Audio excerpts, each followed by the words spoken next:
자, 안녕하십니까. 글로벌 디펜스 뉴스 팬 여러분. 생명을 살리는 방송, 나라를 살리는 방송, 세상을 살리는 방송, 영혼을 깨우는 방송, 글로벌 디펜스 뉴스입니다. 자, 대한민국 이야기 제5편입니다. 대한민국 건국 이야기입니다. 건국 이야기. 자, 잘 모르시는 분들은 1편부터 보시면 되겠습니다. 성상훈의 국내외 정세 분석에 시리즈로 저희가 먼저 연재를 하고, 그리고 추후에 글로벌 디펜스 뉴스에 또 게재를 하겠습니다. 성상훈의 국내 정세 분석은 이제 광고가 붙습니다. 똑같은 영상을 올려도 글로벌 디펜스 뉴스는 지금 탄압을 받고 있어서 광고가 안 붙으니까 저희가 신규 채널을 좀 활성화할 필요가 있어서 성상훈의 국내 정세 분석에 계속 지금 먼저 올립니다. 이쪽으로 오셔서 좋아요, 구독 신청, 알람 등록 해주시고, 구독 신청 옆에 보시면 가입이 있는데 그거 회원 가입입니다. 그 월 정기 얼마씩 이렇게 회원 가입을 해주시면 저희 경영에 활동에 큰 도움 될 것 같고요. 또 월 정기 후원하실 분들은 영상 하단에 제목을 클릭하시면 안내가 있습니다. 그리고 우물정자 성상훈의 국내 정세 분석 그 파란색 글씨 있죠. 그거 클릭하시면 바로 해당 사이트로 넘어갑니다. 저희 아무튼 나라를 바로 세우려면은 역사를 바로 세워야지 나라가 바로 섭니다. 자, 오늘은 또 새로운 이야기 해볼게요. 자, 여성천대와 음란의 나라. 남전여비. 조선은 남전여비였습니다. 남자는 하늘, 여자는 뭐 땅, 뭐 부거와 여자는 뭐 3일에 한 번꼴로 때려야 된다. 뭐 그런 이야기를 서슴없이 할 정도로 조금 그랬다. 이게 나라가 아니라 사람이 사람을 때린다는 게 말이 안 된다. 자, 우리 아이들한테 이렇게 일을 시켰습니다. 그리고 아이들한테 술도 따르게 하고 또 밤에 데리고 자고 그랬어요. 어른들이. 이거를 누가 팔았냐? 우리 부모님들이.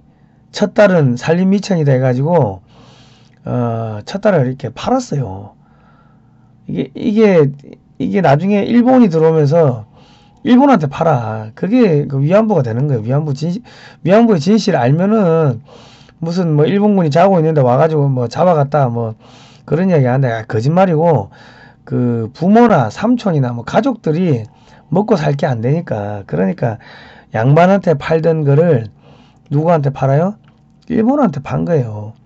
그래가지고 걔들은 저기 돈 벌러 가가지고 거기서 이렇게 참 이 방송 아이들도 볼 수 있고 하니까 말하기가 참 그런데, 군인들 상대해가지고 돈 벌어가지고 집에 붙이고 그랬습니다. 그게 언제까지 이어지냐면 우리나라 70년대 80년대까지 이어집니다. 시골에서 먹고 살 게 안 되니까 큰 딸은 뭘로 보내요? 서울의 공장에, 뭐 공장에 간다고 하는데 공장에 가는 게 아니고 파출부로 가지. 파출부로 가가지고 거기서 뭐 일해가지고 집에 보내고. 그게 1980년대 초반까지 그랬습니다. 여러분, 그 종군 위안부 그 할머니들 아픈 그 상처 가지고 우려먹고 그 후원금 받아먹고 정부 지원금 받아먹고 자기들 국회의원하고 그러면 천벌 받아요. 역사 가지고 장난쳐가지고 돈 벌어먹으면 지옥가. 남편들이 계속 흰옷을 고집하는 한 빨래는 한국 여인들의 신선한 운명과 같은 것이다. 이런 냄새나는 하천에서 궁궐 후원의 우물에서 전국 방방곡곡에 모든 물웅덩이에서, 아니 주택 밖 시로라기만한 개울이 있는 곳이라면 어디든지 한국의 여인들은 빨래를 하고 있다. 한국의 여인들은 빨래의 노예다. 말똥, 소똥, 요강에 똥 받은 것들, 오줌 받은 것들, 그거 그냥 버리고 하면 그 물에서 또 빨래하고 오염된 물에서 또 뭐합니까? 그 물로 밥하고. 그러니까 콜레라 전염병이 안 걸립니까? 안 보신 분들은요, 앞전 방송 보세요. 계속 시리즈로 이어집니다. 농촌 여성들에게는 즐거움이 없다고 말할 수 있다. 그들은 고된 일을 며느리에게 전가할 때까지 꾸준히 일만 하는 존재에 지나지 않는다. 그들은 30살에 이미 50살로 보이며 40살에 이가 거의 빠진다. 개인적인 몸 치장마저도 인생의 초반에 사라져버린다. 삶의 일상적인 생활을 벗어나면 그는 땅과 공기를 사람들에게 예측하게 하는 귀신을 생각하는 일에서 벗어나는 일이 없다. 조선에서는 여성의 지위를 한마디로 평가하기는 정말 어렵다. 여성들 코도 베고 때리고 첩으로 산 거야. 여성은 노예였어요. 그래서 이름도 없었다.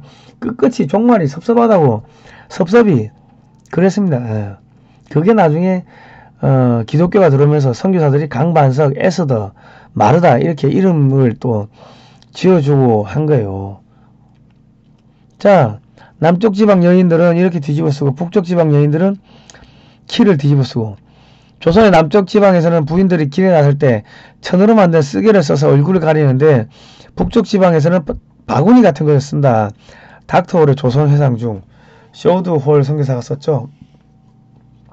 백정 각시노름. 백정의 여인네가 마을로 내려왔다가 잡히면 마을을 끌고 다니면서 이제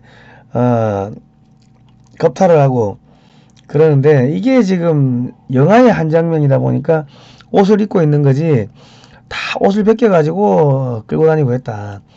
그러니까 조선 말기가 뭡니까? 짐승, 그냥 약육강식 짐승의 나라가 조선 말기였다. 그런데 여러분들이 보는 뭐 드라마 이런 거 보면 조선이 엄청나게 화려하게 나오는데 그거 다 거짓말이다. 그 맨날 거짓말을 진실처럼 만드는 게 그게 드라마고, 사극 드라마고, 그거를 보니 우리 국민들이 선과 악을 구분 못하고 참과 진실을 구분 못하고 그냥 거짓 선동에 넘어가는 겁니다. 칠거지약, 아내를 버릴 수 있는 근거, 아들이 없는 경우, 음행을 하는 경우, 시부모를 섬기지 않는 경우, 말이 많은 경우, 도둑질을 하는 경우, 질투를 하는 경우, 나쁜 질병이 있는 경우, 말이 되냐고 이게. 조선의 양반들은 아주 비열한 관습을 가지고 있다. 그들은 결혼 후 3일 동안 부인과 산다. 그런 후에는 더 이상 같이 살지 않고 첩들과 사는 사람이 많다. 그러면서도 가여운 본부인에게 정절을 강요한다. 만약 부인이 도망가거나 정절을 벌이면 관리에게 끌고 간다. 관리는 그녀에게 매질을 한 다음 자기 종에게 져버린다. 양반의 부인들은 평소 혼자서 집 밖으로 외출하는 것조차 불가능하다. 아펜젤러 선교사가 썼습니다. 그러니까 여성을 그냥 겁탈하는 게 그게 일반 그냥 뭐 일상생활이었던 게 그게 조선이었습니다. 대한민국은 헬조선이 아닙니다. 헬조선이라고 말하는 사람들은 그 거짓말쟁이들이다. 조선의 시골 지역엔 아주 이교도적인 관습이 지배한다. 남편이 죽어 가부가 된 여자는 동네 호랍이나 총각이 마음대로 와서 붙잡아가 아내나 첩으로 삼을 수 있는 것이다. 조선 서민에게 혼례 비용은 만만치 않은 부담이므로 시골 남자 중에는 혼례를 치르지 않고 과부를 잡을 때까지 기다리는 사람도 있다. 가련한 여자들은 이 잔인한 풍습 앞에서 속수무책이다. 매티 노블의 조선 회상 중에서. 그러니까 자기가 결혼하고 싶으면 그 어떤 여자의 남편을 죽이거나 아니 저 사람 빨리 죽으라고 기도하거나, 그게 조선이었습니다. 그래가지고 남편이 죽으면 그냥 잡아가는 거죠. 보쌈 해가지고. 그게 뭐야? 인신매매지, 납치지. 지금으로 보면 그게 조선이었습니다. 예. 자, 시사주간지 타임 2010년 8월호 표지. 코가 잘린 비비 아이샤 20살의 참혹한 얼굴 모습. 아프가니스탄 12살의 결혼. 18세 때 남편의 학대를 피해 도망쳤다가 붙잡혀 직결심판. 여인들은 남편들에 의해 코가 잘리고 발이 화상을 입고 빈사상태로 구탈당했다. 1911년 노버트 무스 선교사. 세상의 불쌍한 인생은 조선의 예편내다. 1896년 4월 21일 독립신문 논설 서재필. 여자와 북어는 3일에 한 번꼴로 폐하 제맛이다. 뭐 그런 이야기도 있죠. 이게 아프가니스탄에서만 일어나는 게 이슬람에서만 일어나는 이야기가 아니고 조선 말기에 이랬습니다. 자, 이게 어디 사진이냐면 보구여관 첫 졸업 사진. 이 그레이스 김마르다. 보구여관이 이 첫 여성 병원이었습니다. 왼쪽이 이그레이스인데 오른쪽이 김마르다인데 여성 보면 코가 이상하죠. 코가 잘린 거예요. 손가락 잘리고 남편한테 구타당하고 자녀 뺏기고 해가지고 코가 베이고 뭐 손가락 베이고 뭐 그래가지고 왔는데 마음이 다쳤지.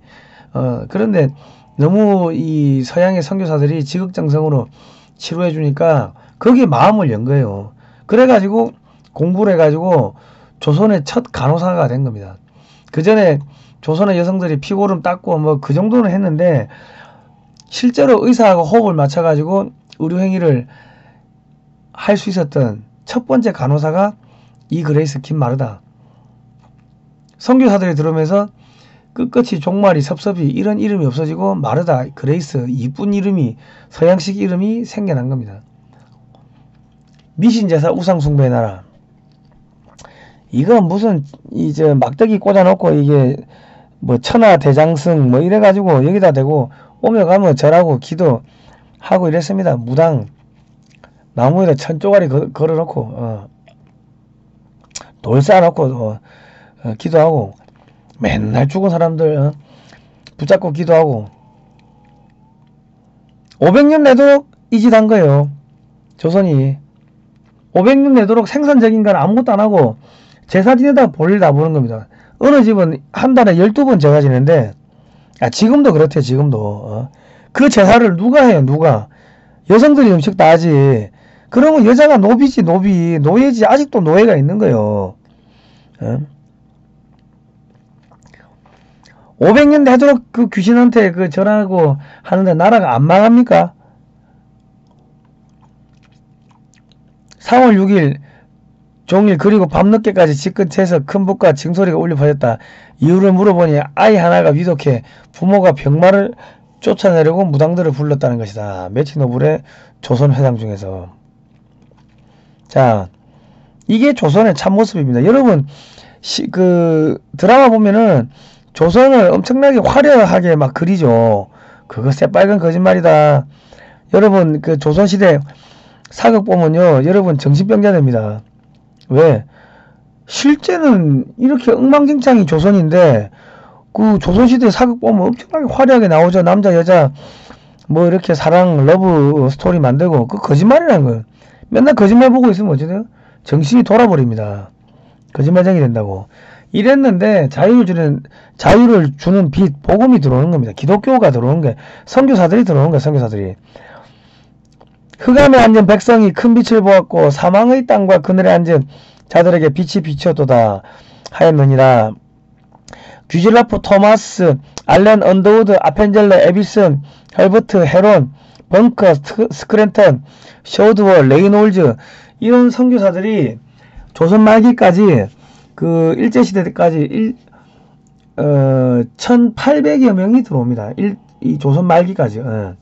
그리고 조선 말기 이후에 또 들어오시는데 그래가지고 약 한 4300여 명이 들어와가지고 교육도 시켜주고 농구 뭐 야구 뭐 스포츠 또 전수해주고 학교도 세우고 음악도 전수하고 영어도 가르치고 그러면서 이 대한민국이 이제 이 조선 말기가 개화기가 시작이 되는 겁니다. 근데 제가 댓글 보니까 제발 기독교 이야기 좀 빼고 하면 안 되겠냐 그래 이야기하는데, 아니 기독교 선교사들 이야기를 빼버리면은 조선이 왜 개화가 됐는지 그걸 설명을 할 수가 없는데 어떻게 그걸 뺍니까? 제가 1편에서도 말씀드렸지만은 고려시대 우리 배울 때 무슨 불교 사상 배우죠. 그러면 그거를 그대로 받아들이면 돼요. 역사의 한 단면으로 이걸 종교라고 받아들일 게 아니고. 자, 주의 영이 내게 내리셨다. 이는 하나님께서 내게 기름을 부으셔서 가난한 사람들에게 복음을 전파하도록 하기 위해서다. 하나님께서는 포로된 사람들에게 자유를, 못 보는 사람들에게 다시 볼 수 있음을, 억눌린 사람들에게 해방 자유를 선포하기 위해 나를 보내셨다. 주의 은혜의 해를 선포하도록 하기 위함이다. 누가복음 4장 18절에 19절 우리말 성경입니다. 이 기독교 사상을 모르면요, 조선 말기에서 이 일제시대의 식민지가 되고, 그리고 이제 해방 전후, 그리고 어떻게 해서 대한민국이 건국됐는지, 그 해방전에는 우리 좌익들 남노당이 판쳤죠. 전 세계가 빨갛게 소련의 지배로 들어가는데 어떻게 해서 이 조그만 땅덩어리 대한민국이 자유 대한민국이 건국이 됐고 자유 시장경제 체제가 확립이 됐으면 어떻게 해서 헌법에 언론의 자유, 종교의 자유, 이동의 자유, 이런 자유, 근로의 자유, 자유란 개념이 헌법에 들어가게 됐는지를 알 수가 없어요. 그게 자유란 것은 불교, 유교에 없습니다. 이슬람에 없어요. 오로지 기독교 성경에만 있다고. 하나님의 모습을 그대로 본따서 사람을 만들었다. 그렇기 때문에 모든 사람은 하나님 앞에 평등하다. 만민평등. 나의 인권은, 나의 권리는 하나님이 주셨기 때문에 아무도 나의 권리를 침해할 수 없다. 천부인권, 하나님 아버지가 주신 인간의 권리. 이 개념이 기독교에서 나온 겁니다. 그러면서 나중에 조선 말기에 뭐가 돼요? 이 양반들이 기독교를 받아들이면서 스스로 노비를 해방해요. 그 집에 있는 그 노비 문서를 불지르고 자기 딸로 삼고 그런 일들이 벌어집니다. 근데 야, 종교 이야기를 빼달라고요? 그러면은 동해물과 백두산이 마르고 닳도록 하나님이 보호하사 우리나라 만세, 애국가가 어떻게 해서 생겨났는지 전혀 모를 거 아닙니까? 그러면 그 사람이 대한민국 국민이 될 수가 있나요? 대학교 교수가 될 수 있나요? 자기 나라 역사를 모르는데. 원래 하나님이 보호하사 우리나라 만세, 이게 오리지널 그 원문인데 이게 나중에 이제 1970년대 이렇게 넘어오면서 하느님이 보우하사로 가사가 바뀝니다. 우리 이제 독립운동 하시던 분들 그 부른 애국가를 보면은 하나님이 보호하사 우리나라 만세 그래 돼 있어요. 그러니까 역사를 모르니까 뭐를 한다? 아, 역사에서 기독교 이야기 좀 빼라고, 종교 이야기 좀 빼라고. 정말 좋을 것 같은데 그런 이야기를 하는데 그게 아니다. 이 나라의 근간이 기독교다. 대한민국의 이 대한민국 힘의 원천이 기독교에서 나왔습니다. 그런데 지금 신학대학에 나오신 우리 저 목사님들도 모르고 신학대학 교수도 모르고 아무도 모른다. 그러니까 교회에서 이 이승만의 기독교 입국론, 이 조선에서 대한민국이 건국되는 이 과정을 가르치지를 못하는 거예요. 공부를 안 하는 거예요, 이 목사님들이. 신학교 교수도 그렇고 서울법대 저기 교수들, 서울법대 학생들, 판검사들도 언론의 자유, 종교의 자유, 이런 이동의 자유, 이 자유란 개념이 헌법에, 대한민국 헌법에 어떻게 해서 들어가게 됐는지 역사를 전혀 모릅니다. 그러니까 서울대 법대 나와가지고 판검사를 해도 깡통이다. 역사를 모르면 짐승이 되는데 서울법대 나오고 판검사를 해도 짐승이 되는 거예요. 그러니까 누가 돈 몇 푼 준다 그러면 재판 거래하고, 너 권력 죽게 하면은 죄 없는 사람을 죄가 있다고 만들고 뒤집어 씌우고, 중국인 사자 명예훼손, 누군지도 모르는 중국인의 명예를 훼손했다고 제가 신문을 읽어줬더만은 중국인 사자 명예훼손으로 경찰이 저를 체포영장 치고 집에 잡으러 와가지고 수갑 채우고 언론사 대표를 구속영장 치고 유치장에 30시간 넘게 잡아가도 검사가 기소하고 징역 8개월 선고하고 판사가 벌금 300만원 때리고, 그런 일들이 벌어지는 게 서울법대 나와도 종교의 자유, 언론의 자유, 이 자유가 헌법에 왜 들어갔는지를 배운 적이 없기 때문에 그런 짐승 같은 짓을 하고 자존심이고 뭐가 다 팔아먹고 그냥 출세에 눈이 머는 겁니다. 그 근본이 글러먹은 거예요. 역사를 안 배우니까. 여러분 자녀들한테 역사를 가르치시기 바랍니다. 자, 복음의 핵심은 자유입니다. 구원, 죄로부터의 자유, 억압으로부터의 자유, 지옥, 심판, 질병, 학대, 문명, 가난 등으로부터의 자유. 이 자유란 개념이 들어오기 시작합니다. 자, 이번 시간에는 여기까지 하고요. 다음 시간에 또 제가 알려드릴게요. 자, 월정기 후원하실 분들은요, 영상 하단에 제목을 클릭하시면 안내가 있습니다. 성상훈의 국내외 정세 분석에서 제가 계속 시리즈를 올리니까 글로벌 디펜스 뉴스 팬들은 성상훈의 국내 정세 분석으로 오시면은 계속 연재된 시리즈를 보실 수가 있습니다. 그 영상 하단에 제목 클릭하시면 우물정자 파란색 글씨 있죠? 그거 클릭하시면은 바로 넘어갑니다. 저희가 광고비가 안 나옵니다. 똑같은 영상 올리는데 글로벌 디펜스 뉴스는 광고비가 안 나오고 성상훈의 국내 정세 분석은 광고비가 나오니까 요 신규 채널로 오셔가지고 좋아요, 구독 신청, 알람 등록 해주시면 저희 큰 힘이 될 것 같습니다. 그리고 구독 신청 옆에 가입을 하시면 그 멤버십 가입이 됩니다. 그러면 저희한테 뭐 매월 얼마씩 또 금액이 들어오니까 저희가 방송 만드는데 큰 힘이 될 것 같습니다. 자, 오늘은 여기까지 하겠습니다. 다음 시간에 뵐게요.